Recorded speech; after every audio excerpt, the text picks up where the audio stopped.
There are a lot of DF grinders. Some of them are okay. One of them is very annoying. Actually, it's the first one they made. It's right behind me. But then there are the three most recent ones that I think actually deserve all the attention they've been getting. So today I'll be comparing these three here. I will mostly focus on how they are to live with on a day-to-day basis and how they work with various BREW upgrades. I had DF83 for a year. This is the V1 version, so there's also a slightly newer version out there. DF64V, I had that one for half a year. And DF64 Gen 2 is the newest one in my collection. I've had it for around 3 months at the moment. I use all of them on an almost daily basis, so some grinders I'll just put them on the shelf after testing, but all these here actually have a permanent spot on my brew station, so that should also tell you a bit about my general feelings for them. Oh, and if you have any questions after watching this video, then don't hesitate and drop them down below. I try to answer all questions for new videos I release, so don't be shy. Also, I should say that all these grinders have been sent to me by Luke from Me Coffee. So as a part of our arrangement, I will have links to Me Coffee in the description. Me Coffee has been a great partner for the channel because I know it's a shop that has a solid customer service and who are very responsive. So if you want to support the channel, then you can buy from the links down below. The DF83 came out a year ago and it kind of marked the new direction for the DF grinders. With stock burrs, it's pretty good for espresso. The filter coffee was so-so.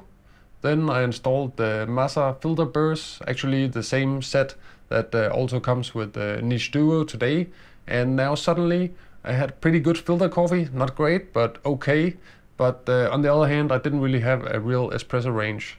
Then after that, I finally installed the SSP cast burrs, the red speed, when they came out, and that really changed everything for me. Filter coffee is just very, very enjoyable. You have a good balance of everything. So that's sweetness, clarity, body, aftertaste. But then you also feel like they really have character. They just have a bit more charm compared to the 64mm version. It's difficult to pinpoint, but everything feels more integrated for filter coffee. Espresso was a big surprise for me with these burrs as well.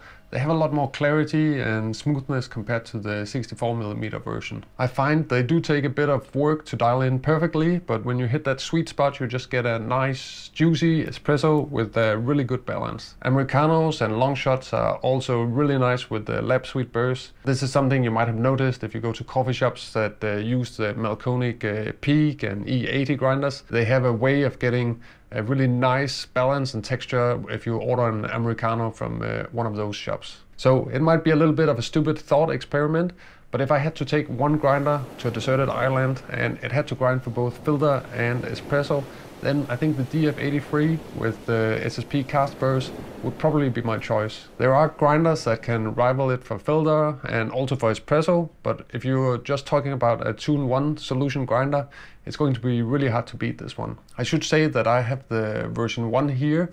There's a version 2 out there that comes with a redesigned declumper and a plasma generator. I did modify the declumper by taking out one plastic screen, and now the grinder has not really got any problems when it comes to retention and static. But as far as I know, the plasma generator and new declumper works really well, quite similar to the one in the DF64 Gen 2 that I have experience with. So it's quite nice to have that, and that also means that you don't have to open it up and do any modifications. Personally, a little bit of a downside is that there can be some shaking, rattling noise when you're grinding. The motor is very powerful, and those vibrations can kind of go into the arms that are holding the catch cup. So I find that it works almost better to just put the catch cup on the top of these two arms here. I have a slightly heavier catch cup. It's made by a lady named Oat. I'll put a link to her shop down below.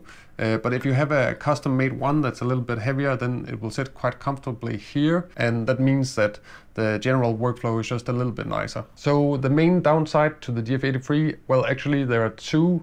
I would mainly get this grinder if I were to mod it with SSP burrs. And those SSP 83mm burrs, They cost around 350 to 400 US dollars.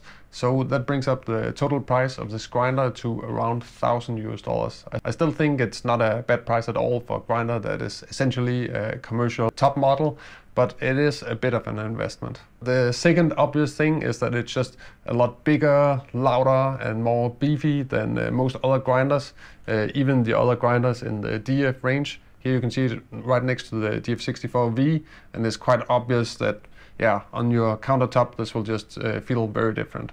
Next up we have the DF64V. This grinder shares name with the other two models here, but actually I think it's a very different grinder.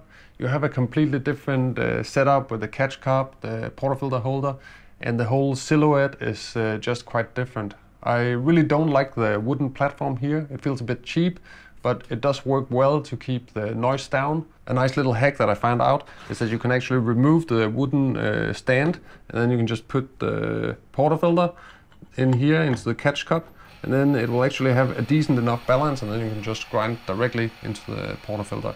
So this also works pretty well. There was a lot of talk about the grinder stalling with light roasts at lower RPM, and yes, it was a little bit of an issue, but after I switched over to SSP burrs, it hasn't really happened very much.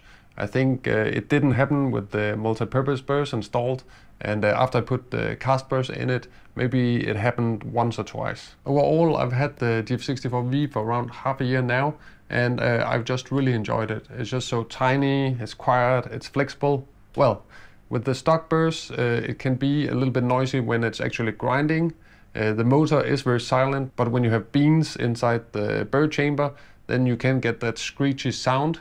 It's really bad if you have the SSP multi-purpose burrs installed. Those just sound really awful, but with the SSP cast burrs installed, and that's what I have now, it's just a really pleasant grinder to have in your home. The stock burrs that this grinder comes with are good, but I think it really shines with the SSP cast burrs. It feels like the cast burrs are just ideal for this grinder because you have a huge range, and you can also experiment with RPM. I think filter coffee is really good with this grinder if you set the RPM at around 600 to 800, and you can also get good shots with it. In other grinders it can be difficult to have an espresso range with the cast burrs. I experienced this problem with the Time More 064S and the fellow Oat, but with the DF64V you will actually have a quite big range to dial in with. Cast burrs in 64mm size are not my favorite for espresso. They tend to taste big and slightly muddy, but if you're going to use them for milk drinks or more medium dark roasts, then you'll definitely be happy with them in this grinder. Out of all grinders I tried the 64mm cast burrs in, I think this is definitely the best one. I know SSP is currently working on a version 3 of the cast burrs that have a geometry that's more focused for espresso, and those will be released in early 2024. So yeah, you just have many interesting options for this model here. And here we have the newest edition, the DF64 Gen 2. I recently did a video about it. I'll put a link to it here so you can check it out if you're curious. My impression of this grinder hasn't really changed much. It's just a really solid performer that's fixing all the issues with the original DF64. If you're a normal person who just wants to step up your coffee game and move from something like a Baratza Encore to a really good grinder, this is going to be the one. Even the stock burr set is good for filter coffee and espresso, and as I said before, you have access to so many 64mm burr options if you want to try something different. So overall it's just a really future-proof grinder. A lot of people will probably be comparing it to the Time More 64S, which is another really interesting option. I will say Time More, it's a beautiful sleek grinder, and if you value a quiet operation, a nice and stylish design, then it's probably the one to go for. But if you want to swap burrs, then the DF64 is just going to be way better. I had the SSP cast burrs in the Time More grinder, and you don't really get an espresso range if you have those burrs in that grinder. With the Time More grinder, the espresso range is already kind of small with the stock burrs. So if you want to experiment or you're really focused on espresso, then I'd say you should probably go for this one here. The DF64 Gen 2 is a bit noisy, but I will also say that it depends a lot on the burrs you put in it. I have the SSP multi-purpose burrs in it now, and those are probably some of the worst offenders. Let's do a little test and then compare the sound of all the grinders.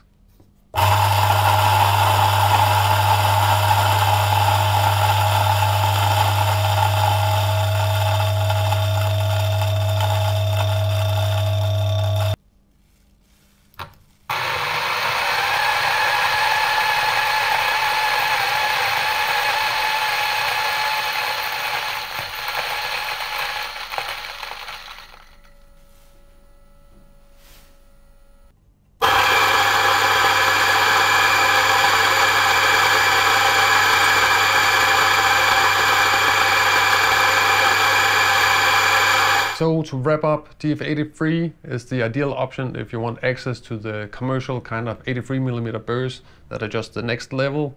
You'll get maybe 5% more out of it flavor-wise. So it's up to you if that's worth the investment, because there's definitely an increase in cost and you also have the more bulky form factor. The other two grinders are great if you want a pretty high level. Remember, 64mm burrs are still commercial. The Masa Super Jolly is probably the most common coffee shop grinder in the world, and it uses 64mm burrs. The difference between Gen 2 and V is mainly down to size and then also sound, because you do have that more quiet brushless motor in this one here.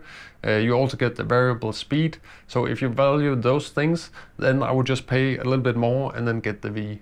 Personally, I think the two smaller DF grinders offer some of the best value on the coffee market, just period. But there are a couple of other grinders out there, especially the ones from Time Mall, that should probably also be part of the conversation. So if you want to see what I said about them in a previous review, then just click the video here, and then I'll see you over in that video.